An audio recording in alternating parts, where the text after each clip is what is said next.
2016 সাল ফেরাতে হবে যে কোনো মূল্যে। অনির্দিষ্টকালে অবস্থান চলবে শান্তিপূর্ণভাবে। ভারতবর্ষে তারা এই যে আন্দোলন করছে, আর এখানে যাদের কাজ ছিল পূর্বতন সরকারের মন্ত্রিসভার দুর্নীতির কারণে তাদের কাজ চলে গেছে। দুর্নীতির সরকার এতদিন ছিল, 2016 সালে এই যে দুর্নীতি প্রধান যে সরকার যেভাবে লক্ষ লক্ষ চাকরি চুরি করেছে বিভিন্ন ডিপার্টমেন্টে, তার মধ্যে শিক্ষা দপ্তর একটা। যিনি মুখ্যমন্ত্রী হয়েছেন তখন লিডার অফ দ্য অপোজিশন ছিলেন, তিনি বারে বারে বলছেন অনেক যোগ্য শিক্ষাকর্মী আছে, তার জন্য বলছি সেটাকে ফেলার ব্যবস্থা করবে না, সেই সরকার করেনি। তার চোদ্দের বাঁচাতে মানুষের পেট কোনো ভরসা মানে না। আমরা যোগ্য শিক্ষাকর্মীরা 17 মাস ধরে বেতন নিই, 17 মাস ধরে আমাদের বেতন নেই। সরকারের উদ্দেশ্যে একটাই বার্তা দেব যে আজ দীর্ঘ 1.5 বছর ধরে যারা শিক্ষাকর্মীরা রয়েছেন গ্রুপ সি গ্রুপ ডি, তারা কিন্তু আজ সরকারি বেতন পায় না। যোগ্য চাকরি ঘোরাবার জন্য আমরা পথে নেমেছি, আমরা বাধ্য হয়ে নেমেছি। বিজেপি লক্ষ লক্ষ কর্মী ভাই ও বোনেরা আমরা বাধ্য হয়ে নেমেছি, আমাদের পাশে দাঁড়ান। শান্তিপূর্ণ মিছিলে আমাদের যদি সুরাহা না হয়, আমরা ভবিষ্যতে একটা মহা মিছিলের আয়োজন করব, আর আমরা চেষ্টা করব সরকারকে তখন বুঝিয়ে দেওয়ার যে আমরা কি করতে পারি। রাষ্ট্র তাদের হত্যা করেছে এবং বিচার ব্যবস্থা অনভিপ্রেত দায়ে মানসিক দখল সহ্য করতে না পেরে যারা ছেড়ে চলে গেছে তাদের পরিবারকে 1 কোটি টাকা ক্ষতিপূরণ এবং একটা স্থায়ী চাকরির ব্যবস্থা করে দেয় পরিবারের একজনকে।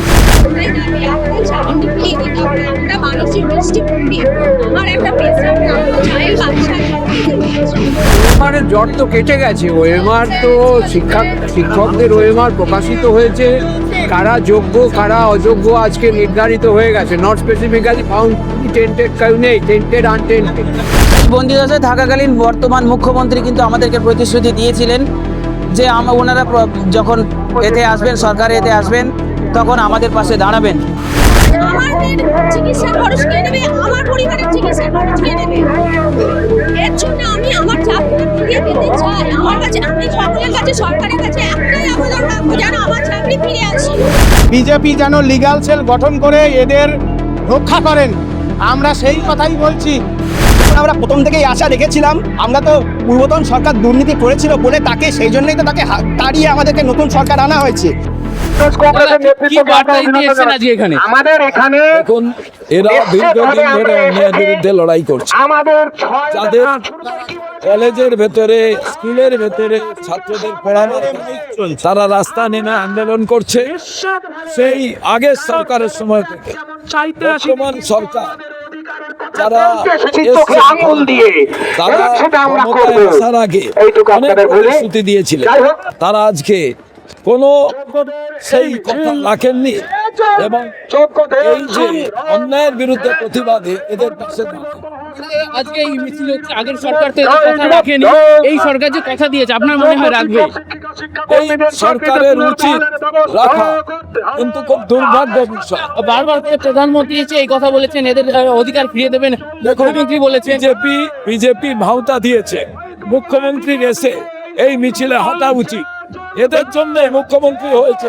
এটা তো শুভেন্দু অধিকারী সেই দিন এই শিক্ষকদের পাশে, এই নন টিচিং স্টাফের পাশে থেকে অনেক কথা বলেছে। আজকে কেন সে প্রতিশ্রুতি পালন করছে? ছবি তোলো, বিভিন্ন দেখুন, আপনারা দেখুন না আন্দোলনের ভবিষ্যৎ কি হচ্ছে। ভবিষ্যৎ সাকসেস। 2016 সাল ফেরাতে হবে যে কোনো মূল্যে। অনির্দিষ্টকালে অবস্থান চলবে শান্তিপূর্ণভাবে। মানে সরকারের প্রতি আস্থা রয়েছে বলছেন? হ্যাঁ, সরকারের প্রতি আস্থা রয়েছে, পুরো আস্থা রেখেই তো এইসব কথা বলছি, কিন্তু চাকরি ফেরাতে হবে। বারবার বলছেন আজকে আপনাদের শেষ মিছিল, কি ইঙ্গিত করছেন? যোগ্যদের চাকরি ফেরাবার জন্য, এই সমস্যা সমাধানের জন্য মুখ্যমন্ত্রী শ্রী শুভেন্দু অধিকারী মহাশয় আলোচনায় বসুক সমাধানের জন্য, এবং যে কোনো মূল্যে যোগ্য শিক্ষাকর্মী ওদের চাকরি ফেরাতে হবে। যারা মারা গেলেন ওদের পরিবারে ক্ষতিপূরণ দিতে হবে, একটা করে চাকরি দিতে হবে। এবং আমাদের যোগ্য চাকরি বিনা দোষে যেতে পারে না। কোনো নট কল ফর ভেরিফিকেশনদের আমরা মরতে দেব না, ওদের অনাহারে মরতে দেব না, আমরা আদিবাসীদের মরতে দেব না, আমরা নমশূদ্রদের মতুয়াদের মরতে দেব না। আমরা সেই দাবিতে, রাজবংশীদের দাবিতে, সাধারণ মানুষের দাবিতে আজকে যোগ্য চাকরি ঘোরাবার জন্য আমরা পথে নেমেছি, আমরা বাধ্য হয়ে নেমেছি। বিজেপি লক্ষ লক্ষ কর্মী ভাই ও বোনেরা আমরা বাধ্য হয়ে নেমেছি, আমাদের পাশে দাঁড়ান। উল্লেখ্য আজকের মিছিলে বিশ্ব হিন্দু পরিষদ আছে, আজকের মিছিলে আরএসএস আছে, আজকের মিছিলে এবিআরএসএম আছে, আজকের মিছিলে সবাই আছে।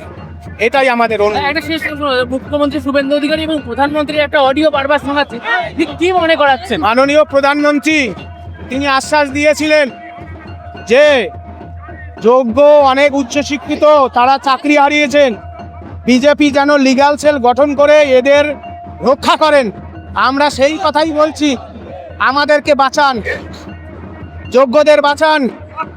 আমাদের আত্মত্যাগের মধ্য দিয়ে পশ্চিমবাংলার রাজনৈতিক পরিবর্তন হয়েছে। আমরা তরুণের শক্তি, সেই তরুণের শক্তিকে রাষ্ট্র যেন অবহেলা অবজ্ঞা না করেন, এটা অনুরোধ। এই মিছিল কি কোনো অবস্থায় বিক্ষোভের দিকে যেতে পারে? অবশ্যই অনির্দিষ্টকালের, অনির্দিষ্টকালের। বৃষ্টির মধ্যে এই বয়সে এখানে আসতে হলো কেন?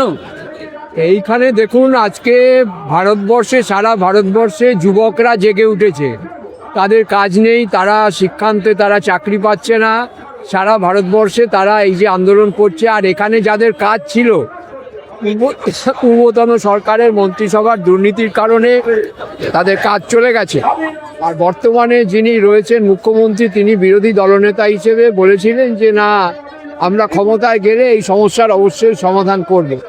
তারা ওএমআর প্রকাশ করেছে এবং ওএমআরের পরের ধাপ যে সেটাকে সুপ্রিম কোর্ট এবং বিধানসভায় বিল পাস করা, যে কথাগুলো উনি দিয়েছিলেন, উনি ভদ্রলোক, নিশ্চয়ই সেই কথার মর্যাদা রক্ষা করবেন। ভদ্রলোকের এক কথা, এইটাই আশা করি। এবং এই বয়সে আমি এই জন্যই, যেহেতু এই আন্দোলনের প্রথম থেকে আমি ছিলাম, ন্যায্য দাবি নিয়ে এই আন্দোলন, আজকেও আছি। আমি আমার সংগঠন ইউনিটি ফোরামের পক্ষ থেকে আছি এখানে।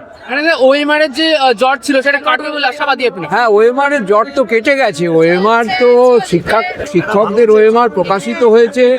কারা যোগ্য কারা অযোগ্য আজকে নির্ধারিত হয়ে গেছে। নট স্পেসিফিক্যালি ফাউন্ড টেন্টেড, কেউ নেই, টেন্টেড আনটেন্টেড।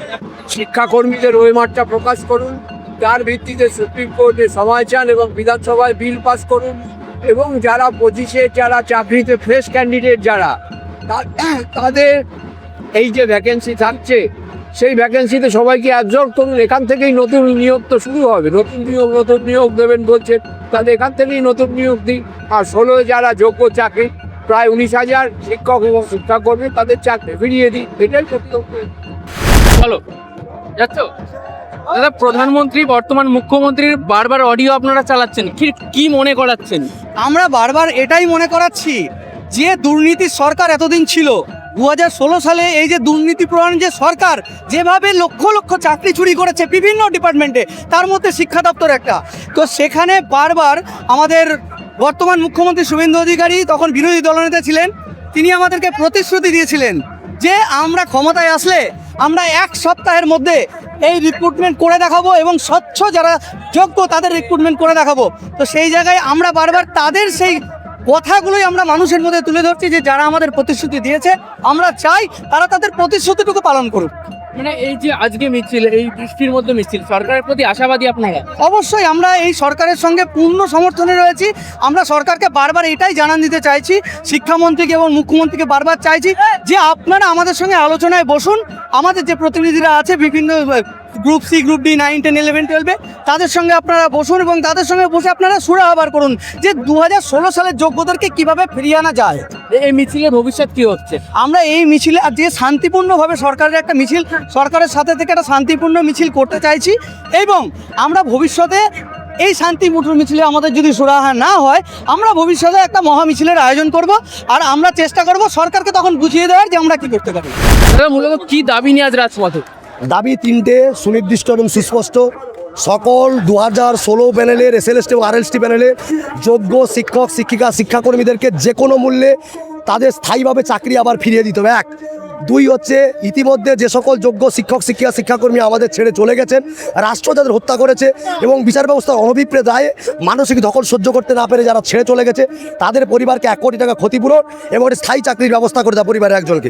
আর 3 নম্বর হচ্ছে যোগ্য শিক্ষাকর্মীদের যে 17 মাস ধরে বেতন বন্ধ, তাদের বেতন অবিলম্বে চালু করতে হবে। এই 3টে দাবি নিয়ে আমরা মুখ্যমন্ত্রীর সঙ্গে একটা আলোচনা চাইছি। মুখ্যমন্ত্রীর প্রতি আশ্বাস তো দিয়েছিলেন। দেখুন, রাষ্ট্রের জনগণ তার যখন নির্বাচিত সরকার নিয়ে আসে, সরকারের প্রতি আস্থা রাখতে চায়, তবে সরকারকেও কিন্তু সেই পথ দেখাতে হবে। সরকারের প্রতি আমাদের আস্থা আমরা রাখবো তখনই সরকার যদি আমাদের ডেকে নেয়, আলোচনা করে সমস্যার সমাধান করলে আমরা এই মুহূর্তে রাস্তা ছেড়ে দেবো। মানে আগের সরকার একটা সদিচ্ছার অভাব দেখা গেছিল, এবার সেটা নেই বলছেন? না না, আগে সরকারের সদিচ্ছা তো ছিলই না, চুরি করেছিল, তার তো চোরকে বাঁচাবে। আমরা বলছি না যে প্যানেলে দুর্নীতি হয়, আমরা বলছি এই প্যানেলের দুর্নীতির মধ্যে একটা বিরাট অংশের শিক্ষক শিক্ষাকর্মী। আজকের যিনি মুখ্যমন্ত্রী হয়েছেন, তখন লিডার অফ দ্য অপোজিশন ছিলেন, তিনি বারে বারে বলছেন অনেক যোগ্য শিক্ষক শিক্ষাকর্মী আছে, তার জন্য বলছি সেটাকে ফেলার ব্যবস্থা করবে না। সেই সরকার করেনি, তার চোরদের বাঁচাতে, তার দুর্নীতি বাঁচাতে, ঢাকতে। কিন্তু আপনারা যখন এসছেন ফ্রেশ সরকার, ফ্রেশদেরকে রাখুন, যারা অন্যায়ভাবে চাকরির পেছনে তাদেরকে বাদ দিন। বর্তমান মুখ্যমন্ত্রী শুভেন্দু অধিকারী এবং প্রধানমন্ত্রীর অডিও যে চলছে, ঠিক কি মনে করিয়ে দিচ্ছেন? এটাই মনে করানো হচ্ছে যে বিরোধী দলনেতা থাকাকালীন মাননীয় মুখ্যমন্ত্রী শুভেন্দু অধিকারী মহাশয় যে প্রতিশ্রুতি দিয়েছিলেন যোগ্যদের ব্যাপারে, যোগ্য শিক্ষক এবং শিক্ষাকর্মীদের চাকরিতে ফিরিয়ে দেওয়ার ব্যাপারে, এবং সেই সময় প্রধানমন্ত্রী ভোট প্রচারে এসে বলেছিলেন যে যারা যোগ্য তাদের অবশ্যই চাকরিতে থাকা উচিত এবং তাদের জন্য লিগ্যাল সেলও গঠন করার কথা বলেছিলেন। তো আমরা চাইছি মুখ্যমন্ত্রী সেই কথা রাখুক। তারা এখন ক্ষমতায় এসেছেন, পূর্বতন দুর্নীতিগ্রস্ত সরকারকে হাঁটিয়ে, আপনারা দেখেছেন দুর্নীতিগ্রস্ত সরকারের আমলেও আমরা কীভাবে রাস্তায় নেমে দিনের পর দিন আন্দোলন করেছি, মার খেয়েছি। আমাদেরকে তৎকালীন বিরোধী দলনেতা তথা বর্তমান মুখ্যমন্ত্রী শুভেন্দু অধিকারী মহাশয় আশ্বাসও দিয়েছিলেন যে যোগ্যদের চাকরি যাওয়া উচিত নয়, যোগ্যদের চাকরি অবশ্যই বহাল থাকা উচিত। সেই কথা মেনে তারা যাতে যোগ্যদের চাকরি ফিরিয়ে দেওয়ার জন্য সম্পূর্ণ চেষ্টা করেন। বিশেষত যোগ্য শিক্ষাকর্মী যারা, আমার মতন যোগ্য গ্রুপ সি গ্রুপ ডি শিক্ষাকর্মী যারা, তাদের 17 মাস ধরে কোনো বেতন নেই। কারণ সুপ্রিম কোর্টের এক অদ্ভুত নির্দেশে পরীক্ষা পদ্ধতি শেষ না হওয়া পর্যন্ত শিক্ষকরা স্কুলে যেতে পারলেও শিক্ষাকর্মীরা স্কুলে যেতে পারছে না, তারা বেতন পাচ্ছে না গত 17 মাস ধরে। এবং সরকারের প্রতিনিধিরা এই বিষয়ে ভ্রুক্ষেপ করছেন না, খুব একটা গুরুত্ব দিচ্ছেন না। তাই আমাদের দাবি অবিলম্বে যেন এই জ্বলন্ত সমস্যার সমাধান করেন, যোগ্য শিক্ষক এবং শিক্ষাকর্মীদের চাকরি যেন ফিরিয়ে দেওয়া হয়। নতুন সরকারের প্রতি কতটা আশাবাদী? দেখুন, আমরা প্রথম থেকেই আশা রেখেছিলাম। আমরা তো পূর্বতন সরকার দুর্নীতি করেছিল বলে তাকে, সেই জন্যই তো তাকে তাড়িয়ে আমাদেরকে নতুন সরকার আনা হয়েছে, যাতে নতুন সরকার আমাদের এই আশা ভরসা পূরণ করেন, আমাদের প্রতি তাদের রাখা প্রতিশ্রুতিটা পূরণ করেন, তাদের প্রতিশ্রুতি যেন রাখেন।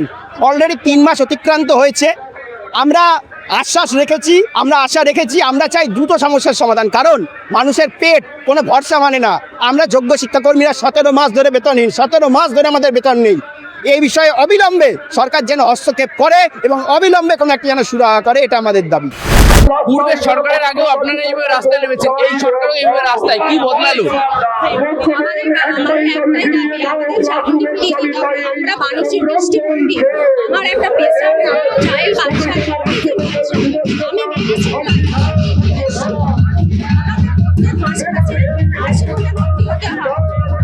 সরকার আমার বেতনটা বন্ধ করে দেয়, আমার দায় কে দেবে? সরকারকে নিতে হবে। আমাদের একটা দাবি, আমাদের চাকরি ফিরিয়ে দিন। আমরা ফার্স্ট কাউন্সিলিং এ ছিলাম, আমরা যোগ্যতা সহকারে চাকরি পেয়েছিলাম, তাহলে আজ আমাদের ফিরিয়ে দেওয়ার মানেটা কি হয়? 25 সালে যে আমরা কৃতকার্য হবো, সেই সময় আমার মা লিভার সিরোসিসে ছিল, আমি নিজেও নার্সিংহোমে ভর্তি ছিলাম, তাহলে আমার পক্ষে কি সম্ভব ছিল সেই পরীক্ষায় পাশ করা? আজ আমার মেয়ের চিকিৎসার খরচ কে নেবে? আমার পরিবারের চিকিৎসার খরচ কে নেবে? এর জন্য আমি আমার চাকরিটা ফিরিয়ে পেতে চাই। আমার কাছে, আমি সকলের কাছে, সরকারের কাছে একটাই আবেদন রাখবো, যেন আমার চাকরি ফিরে আসি। না হলে আমি হয়তো না খেতে হবে, আমার মাসে বেতনের হাফ সিংভাগই আমাকে মেডিসিনে খরচ করতে হবে। আর যদি বেতনটা বন্ধ হয়ে যায়, তাহলে কে মেডিসিন খরচ দেবে আমায়? তাহলে আমি বাঁচবো কি করে?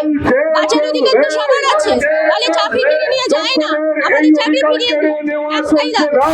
আগের সরকারের আমলে আপনারা এবার রাস্তায় নেমেছেন, এবারও রাস্তায়। বিজেপি তো আশ্বাস দিয়েছিল, পূরণ হলো কি? দেখুন, আগের সরকার যে দুর্নীতির দায়ে আমাদেরকে জর্জরিত করেছিলেন, সেই মানে দুর্নীতিতে আমরা কিন্তু এক প্রকার বন্দি দশায় আটকে পড়েছি। সেই বন্দি দশায় থাকাকালীন বর্তমান মুখ্যমন্ত্রী কিন্তু আমাদেরকে প্রতিশ্রুতি দিয়েছিলেন যে ওনারা যখন এতে আসবেন, সরকারে এতে আসবেন, তখন আমাদের পাশে দাঁড়াবেন। তো হয়তো পরিস্থিতির চাপে, সময়ের অভাবে হয়তো ওনার সেই প্রতিশ্রুতি এখনও হয়তো করে ওঠা হয়নি। তো আমরা সেই প্রতিশ্রুতি, আমরা চাইব ওনার সেই অঙ্গীকার, সেই প্রতিশ্রুতি অনুযায়ী প্রত্যেক যোগ্য শিক্ষক শিক্ষিকা এবং শিক্ষাকর্মীদের পাশে থাকবেন এবং আমাদের যত দ্রুত সম্ভব এই বন্দি দশা থেকে কাটিয়ে দেবেন। আর এই মানে এতেই, অনুরোধেই, এই অপেক্ষাতেই আমরা আজ দীর্ঘদিন কেউ ঘরে বন্দি, কেউ সামাজিকভাবে বন্দি, কেউ পারিবারিকভাবে বন্দি, কেউ মানসিকভাবে বন্দি, কেউ শারীরিকভাবে বন্দি।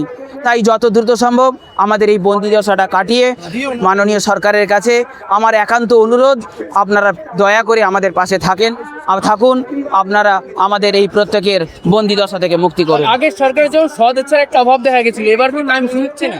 না, এবারে কিন্তু তাই মনে হচ্ছে না, কারণ সরকারে আসার সবেমাত্র 3 মাস হয়েছে, 4 মাস হয়েছে। আশা করব খুব দ্রুত সম্ভব ওনারা আমাদের পাশে থাকবেন, কারণ সেইভাবেই ওনারা প্রতিশ্রুতি আমাদেরকে দিয়েছিলেন। আর পূর্বের সরকার প্রতিশ্রুতি দিয়েও আমাদের পাশে থাকেননি, তাই তাদের কথা আমরা বলতে পারবো না। তবে বর্তমান সরকার প্রতিশ্রুতি দিয়ে অনেক কাজ করেছেন, এটাও করবেন, এইটুকু আশা রাখবো। একটা শেষ প্রশ্ন, আজকে এত লোক রাস্তায় নেমেছেন, সরকারকে উদ্দেশ্যে কি বার্তা দেবেন? সরকারের উদ্দেশ্যে একটাই বার্তা দেব, যে আজ দীর্ঘ 1.5 বছর ধরে যারা শিক্ষাকর্মীরা রয়েছেন গ্রুপ সি গ্রুপ ডি, তারা কিন্তু আজ সরকারি বেতন পায় না। যা আমরা যারা 9, 10, 11, 12-এর প্রত্যেক যোগ্য শিক্ষক শিক্ষিকা রয়েছি, সুপ্রিম কোর্টের রায় অনুযায়ী 31শে আগস্ট পর্যন্ত আমাদের মেয়াদ। এরপর আমরা জানি না আমাদেরও কী দশা হবে।